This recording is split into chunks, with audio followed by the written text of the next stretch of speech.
Welcome to Live Interactive English. Hello everyone, I'm Karen. And I'm Mike. And today we are going to be looking at something really interesting. I'm actually jealous of all of our students out there. They have the magazine. They can look at these wonderful pictures of guiding nature, India's living root bridges. I have an image in my mind, and I'm not sure it's exactly what it looks like in real life. You guys know. But a living root bridge kind of sounds like something where people have taken nature and they've used some human engineering, and now we have something that is useful for people. That's right. That comes from nature. So if you were out there, maybe in somewhere like India, an exotic destination, you know, one of those strange and maybe slightly scary places in the world out in nature, would you walk across a bridge made of roots or trees or branches? Well, or would you want steel and concrete and, you know, more sort of normal things to have in your bridge? I am more on the safe side. You know, I want to be safe, especially when you're in a different country and then you don't know much about it. I just want to make sure that I get home safe, safe and sound. But living root bridges, I actually Googled it and I saw some of the pictures. The bridges are actually they look really, really durable. So they don't look that dangerous. So I guess if I were in India, I wouldn't mind walking on these living root bridges. Okay, I feel a little bit safer. If I say it's safe, then it's safe. I've used a log as a bridge, right? Somewhere a tree would fall over and they would put it across a very little river, walk over that. And actually, when I think of what I just said, if you see those cable bridges like in Tailuga and Taroko Gorge and other places, it's made by people. It's got steel and steel cables or steel rope, but still it moves, it swings, you get on there. There's always some kid jumping up and down. You're like, don't do that. I don't feel safe on those, so maybe I would feel safer on this. Yeah, maybe you will. I'll show you a picture after this. It's really interesting. And I'm sure I will learn a lot as we go through our article. So let's find out all about India's living root bridges.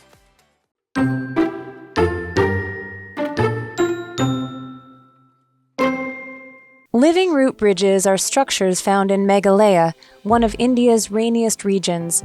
These amazing bridges are made of the roots of rubber trees and can stretch across distances of more than 50 meters. For centuries, the local Khasi and Jaintia people have been creating these strong and stable walkways. Because of Meghalaya's heavy rains, a conventional bamboo or wood bridge could be easily damaged. In contrast, living root bridges can endure such weather, so they are very practical. However, creating them requires patience as they can take years to form.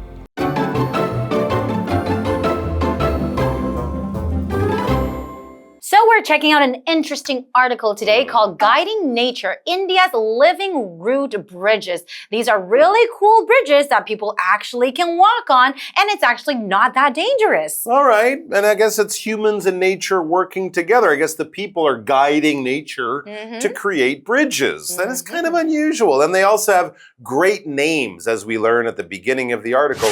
Living root bridges. I guess that's what these are called, or root bridges, are structures found in Meghalaya, one of India's rainiest regions. Okay, so India, of course, is a big country, stretching very far from north to south, east to west. It has very different climates and regions and weather and things like that. This is in one of India's rainiest regions, so I'm guessing kind of south or maybe to the eastern part of the country. They get a lot of rain. I'm also thinking of jungles and stuff like that, where things grow very quickly because of the rainy weather. So what's going on in Meghalaya? Well, these amazing bridges are made of the roots of rubber trees and can stretch across distances of more than 50 meters.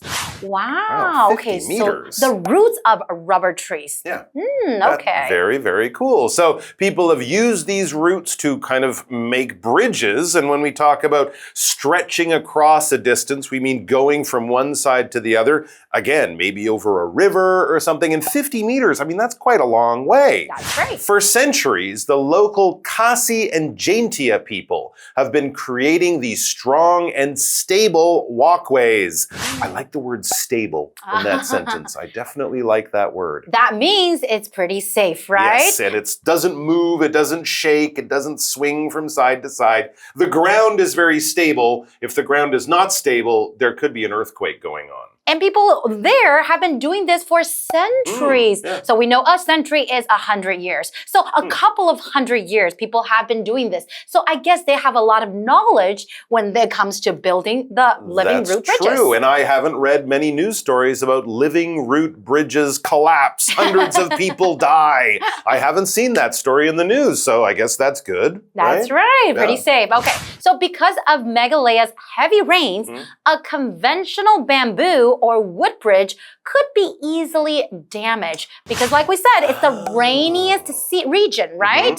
So if it gets a lot of rain and then it's always wet, the bridges can be easily damaged if it's from bamboo or wood, right? That's right. The rain could wash them away, or of course the wetness in the air can rot the wood and make it soft and make it weak. So a conventional bridge, even one made by people, even I guess with iron or steel, it can rust, it can get weak. This is what we would mean by a conventional bridge, something more normal that you would find in other places. Yeah, that's right. So what does conventional mean? That's an adjective. Conventional just means something that is traditional, customary, or based on convention. For example, shaking hands is a conventional way to greet someone. Yes. Or you could say conventional ovens cook food better than microwaves. True. Better, but not faster. So there you go. Yeah, conventional, normal, the kind of thing you see all the time. It's not weird, strange, or new.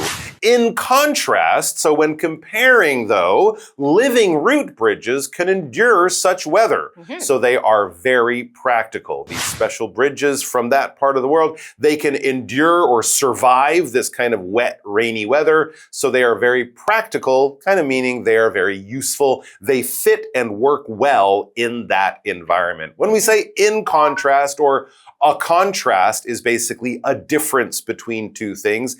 In contrast is kind of like saying in comparison. All right, I was going to buy this bicycle. It's really, really cool and it looks nice. But in contrast, this one is more expensive and it has an electric motor or something. So in comparison, when we put two things against each other and see what the differences are. For example, I enjoy it when the weather gets a bit cooler. In contrast, Jonah likes to be hot all year round. So it's a comparison often of the differences between things. That's right. And endure the crazy weather or the climate. Yeah. So to endure, it means to continue to exist in the same state or condition. Sometimes you can also talk about it as if suffer through something difficult, unpleasant. For example, you could say, my throat hurts, but I have to endure it until I can get medicine. I just have to, just make sure that I can just hanging there. That's right. Got to keep on keeping on. Exactly. Okay, let's go back to the article. However, creating them requires patience as they can take years to form. Absolutely. These are natural, living, growing things, and you can't make a tree grow faster than it wants to. That's right. It's a funny thing about trees. All right, let's take a quick break, and then we'll be back.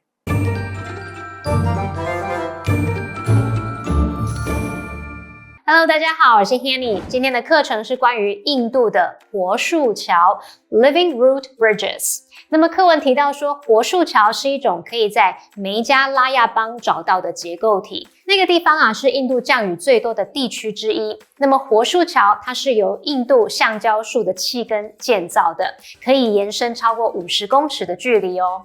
那几个世纪以来，当地的卡西族人和詹塔族人一直在建造这些坚固又稳固的步道。那么在多雨的地区，其实传统的竹桥或木桥很容易会受损嘛。那相较之下，活树桥就可以承受这样的天气，所以非常的实用。只是呢，要建造这种桥需要有耐心，因为可能需要很多年才能形成。好，单字 conventional 是形容词，形容传统的、典型的或是普通的。Karen 老师在解释单字时用到 customary， 在 custom 后面加上 ary， 那这个形容词是形容习俗的、惯常的或者是传统的。下一个单词 contrast， 它是指对比、对照。In contrast 就可以表达相较之下、相反地。再看到 endure 这个动词，它有忍受或是忍耐、持续的意思。这边一个重点，我们进入文法时间。这边我们来学习名词加上分词 VING 或 PP， 也就是分词片语修饰名词的用法。主格关系代名词像 who, which, that 所引导的形容词子句，可以省略掉关系代名词，然后把动词改成分词来修饰先行词。当形容词子句它表示主动或进行时，就是用现在分词 VING 表示；如果是表达被动，则是用过去分词 PP。举例来说，The man who is sitting in the sports car is an actor. 坐在跑车上的那名男子是一位演员。其中的 who is sitting in the sports car 这是形容词子句，那么 who is sitting 可以简化成 sitting， 所以句子就变成了 The man sitting in the sports car is an actor. 好，我们就看到这时候名词 the man 后面接的是现在分词 sitting 来修饰。这话课文中。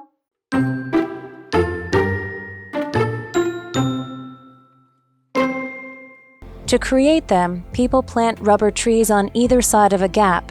Then they encourage the tree's young roots to grow across the gap by guiding them through carved holes in tree trunks. They also support the roots with bamboo poles. Over time, the roots weave together, becoming thicker and stronger. After roughly 15 years, the bridge should be strong enough to walk on. Living root bridges are not only practical but environmentally friendly. They help prevent soil erosion and support the local ecosystem. Therefore, they offer a rare example of humanity and nature working together in harmony.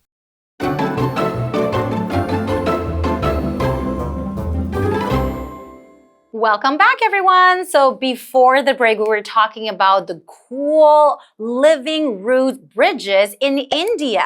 And I know that we can find them in Meghalaya. That is the rainiest region, right? Exactly right, yeah. And they're actually the root. People make the bridges from the root of the rubber trees. And the roots can go very, very long. It goes up to 50 meters long. Yeah, it's right? a really interesting way that people are using nature and having nature do its natural thing. Yes. But having humans kind of guide it or, make it sure it's doing exactly what they want. I'm sure these bridges exist in the forest, right? When some trees just grow in a certain way. And I'm sure a long time ago, humans noticed this and said, hey, we can kind of control this activity. We can control the growth of these trees. So that's what they do. It's like constructing things using nature as the worker. To create them, it says people plant rubber trees on either side of a gap. So imagine you have a stream or a river or something like that. You want to go from A to B. You can't climb down easily. How do you get across? A bridge, right? Well, in this case, you put rubber trees on either side of a gap. Rubber, of course, is something that comes from natural trees. Then it says they, the people of that area, they encourage the tree's young roots to grow across the gap by guiding them through carved holes in tree trunks. Ooh. I mean, it kind of makes me think of what gardeners do, or those people who do like little bonsai trees or things. You can use nature. I think there's even people who make chairs out of trees by kind of bending them as they grow. That's right. It takes a lot of patience and a lot of time, but you can actually get nature to do things like this if you're careful. And in this case, they're putting the roots through carved holes in tree trunks. To carve something, this is a verb. It basically means using a sharp knife or something like that, a sharp tool, to cut into something. We're not cutting across it. We're not cutting in two. We're not cutting through it. We're not making a hole. We're just taking out some of the surface. So if we think of beautiful wooden furniture that has lovely designs on it of leaves or plants or just nice decorations, that's been done by hand by someone using very skilled tools and a lot of artistic knowledge to cut something, to make designs, to make shapes by cutting out of a hard surface. For example, statues like this are very difficult to carve, that kind of thing. You would be using a hammer and a chisel, being very careful and turning that piece of stone into a person or whatever by carving it in just the right way. I can't do that. I can't do that either. No way. Okay, but it's such a clever idea, It you know, is. whoever came up with this. Amazing. They also support the roots with bamboo poles. Okay, over time, the roots weave together, becoming thicker and stronger. So it becomes thicker and stronger, so people are able to walk on them. That's right. And not only will it cross, but they have poles underneath that I guess stop it from shaking and bouncing and making me scared. Now, how long would this take? Well, this is kind of the bad news. After roughly 15 years, the bridge should be strong enough to walk on. So this is not, oh my God, we need a bridge. What are we going to do? Come back in 15 years, I'll have a bridge for you. So it's the kind of thing that people will do and probably keep there and take care of, like a garden or a tree or a forest, for many, many years, because it does take a lot of time and patience to actually have them finished. That's right. And I would just imagine that they're probably very, very strong right now, right? After all these years. Living root bridges are not only practical, but environmentally friendly. They help prevent soil erosion and support the local ecosystem. Okay, so we're looking at this word here, erosion, and that is a noun. Erosion basically means the process of the natural forces like wind, water, ice, gravity move and break down the soil or rock or other earth materials. So for example, you could say landscapers planted grass to stop the erosion of the hillside. Yeah. Sometimes when we see those landslides, right, down on the east coast or in the mountains of Taiwan after heavy rain, that's caused by erosion. A lot of water arrives and suddenly the land starts to slide away. Therefore, it says these bridges, offer a rare example of humanity and nature working together in harmony. And that is a nice thing because too often what nature needs and what humans want, it doesn't always work out well. We're often in conflict with nature, not in harmony with nature. If you're in harmony with someone, it means you're working well together. You're kind of matching each other, not by doing the same thing, but by doing different things which together make it even better. When people are singing and the man has a lower voice and the woman has a higher voice and they're singing in notes that maybe not be the same notes, but they sound nice together. That's right. That is harmony, all right? Or if you're working as a team in any way, people rowing a boat, they have to row in harmony, right? If everyone's rowing at different speeds, the boat's not going to work and things will go wrong. But if things go in harmony, different things are working together and working well together. For example, the people here live in harmony because they share the same values. They think the same way and the same things are important for them. So what do you think? Can you think of another way humans and nature work together? Well, how about gardening? When you're growing plants and then we get to eat the plants or the vegetables that we're growing, right? And the remaining parts can be composted, right? That's true. Very true. I think that beekeeping is a good example of humans and nature working together in order to give the bees a safe place to live, humans honey, and also it helps all the plants and trees and crops around because bees are busy making more of them. So we need more bees, more beekeepers. You can even get a little bee hotel. You can hang it outside your window. That's so cute. Give bees a place to rest because we need the bees and also we need humans and nature to work in harmony. Maybe make a rope bridge. A tree bridge, I should say, a branch bridge. That's right. Not a bad idea. Take care, guys. Bye-bye. We'll see you guys next time.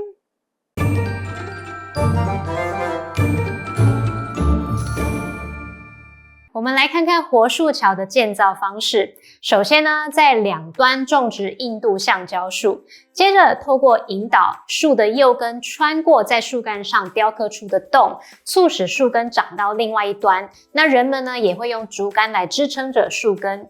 经过一段时间，这些树根就会交织在一起，变得越来越粗壮。那大约15年后，这座桥应该就坚固到可以在上面行走了。单字 carve 它表示雕刻、刻凿。那文中用到它的过去分词 carved 当形容词形容刻出来的。Mike 老师在讲解单字时，他用到 chisel C-H-I-S-E-L chisel 当名词可以表达凿子。好，那么课文最后写到，活树桥不仅实用，而且对环境友善，有助于防止土壤流失，并支持当地的生态系统。这是一个人类跟自然和谐共处难得的例子。那么 harmony 这个名词就有协调、和谐、融洽的意思。In harmony 表示和谐的、一致的。那这边一个重点，我们进入文法时间。这边要介绍的是 not only but also 或者是 but 怎么样怎么样，就是表达不仅什么而且什么，必须连接词性相同的字词，那么 also 可以省略。如果要连接动词，这时态就要一致哦。例如 The cake not only looked lovely but also tasted delicious。那个蛋糕不仅外观可爱精致，而且很好吃。那么 looked 和 tasted 都是用到过去式动词。如果连接主词的话，动词就要搭配 but 或是 but also 后面的名词。例如 Not only Pam but also her sisters like to go shopping。不止 Pam 还有她的姐妹们都喜欢逛街。句子里面的动词 like 是配合最靠近的主词 her sisters， 所以用到 like 而不是用单数动词 likes。好，那么以上这些讲解，同学别走开，马上回来哦。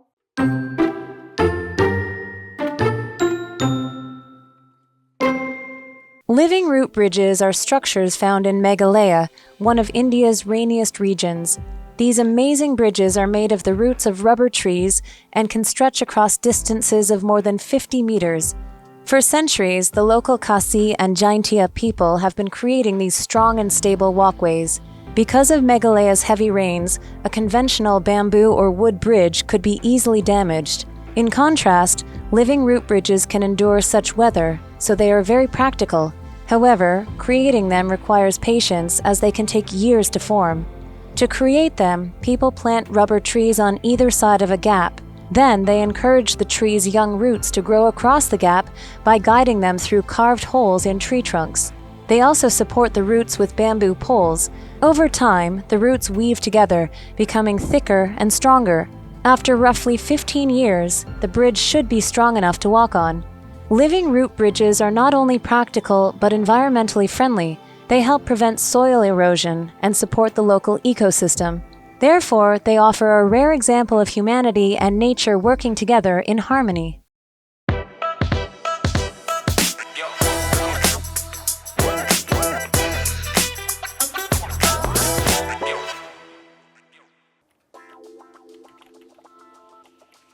And done. Shane, how do you solve these complicated problems so quickly? It's like you have a superpower. Oh, it's definitely not like a superpower. I've just been doing it for so long that it's become like second nature to me. Second nature? What's your first nature then? No. I just mean that I'm so familiar with these tasks and doing it that it becomes almost automatic. I get it. So you have practiced so much that these tasks have become so easy for you. Exactly. Just like when you first start driving a car, it's really difficult, but once you've been driving for years, it's totally become second nature. That makes sense. So what you're saying is that if I practice enough, I will be able to solve these complicated problems too. It's exactly what I'm saying. Like take a look at this one, right? It looks like It's really complicated.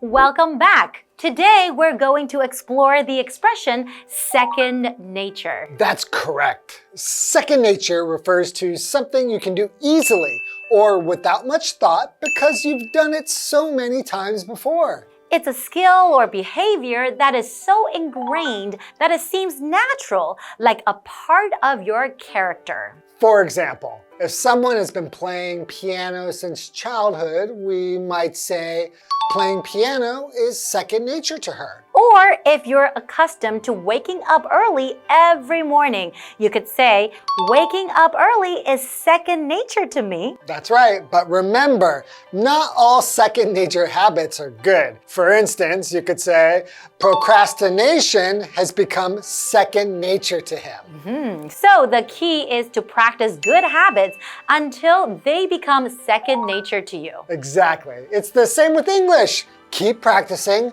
and speaking English might become second nature to you. That's all for today. See you next time. Bye-bye. Bye-bye.